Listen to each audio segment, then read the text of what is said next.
পুনৰ বাঘপুৰত অতি সাম্প্ৰদায়িক মন্তব্য কৰা শুনিবলৈ পোৱা গ'ল বদৰুদ্দিন আজমলে। ভাৰতত ৰাজত্ব কৰিবলৈ হ'লে ভৰি ধুই পানী খাব লাগিব মুছলমানৰ। মুখ্যমন্ত্ৰী হিমন্ত বিশ্ব শৰ্মাৰ মন্তব্যকো প্ৰত্যাহ্বান জনালে এইবাৰ আজমলে। 10 নহয় 100 বছৰলৈ বিজেপিক ন্যায় ভোট নিদিয়ে। 10জন হিমন্ত বিশ্ব শৰ্মাক কিনাৰ ক্ষমতা আছে আজমলৰ। আজমলে কিনিব পাৰিব 100জন ভূপেন বৰাক।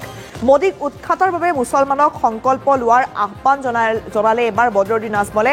পুনৰ এটা সাম্প্ৰদায়িক মন্তব্য কৰিছে তেওঁ আৰু মিয়া বুলি কৈ তেওঁ বিভিন্ন সময়ত বিভিন্ন সাম্প্ৰদায়িক মন্তব্য কৰা শুনিবলৈ পোৱা যায়। আৰু এইবাৰ পুনৰ নিৰ্বাচনৰ পূৰ্বে যেন তেওঁ দিক-বিদিক হেৰুৱাই পেলাইছে আৰু পুনৰ এটা সাম্প্ৰদায়িক মন্তব্য কৰা শুনিবলৈ পোৱা গ'ল বদৰুদ্দিন আজমলে। ভাৰতত ৰাজত্ব কৰিবলৈ হ'লে মুছলমানৰ ভৰি ধুই পানী খাব লাগিব বুলি তেওঁ কৈছে। আৰু মুখ্যমন্ত্ৰী হিমন্ত বিশ্ব শৰ্মাৰ মন্তব্যকো তেওঁ প্ৰত্যাহ্বান জনাই কৈছে 10 নহয় 100 বছৰলৈ বিজেপিক ন্যায় ভোট নিদিয়ে। যদি ভারতের উপরে রাজত্ব করতে চাও এই মুসলমানের হাত পাও ধুইয়া পানি খাইতে লাগবে। পানি আজমত যাবে হেমন্তর মতো 10 জন আর ভূপেন বড়ার মতো 100 জনকে খরিদতে পারবো ইনশাআল্লাহ।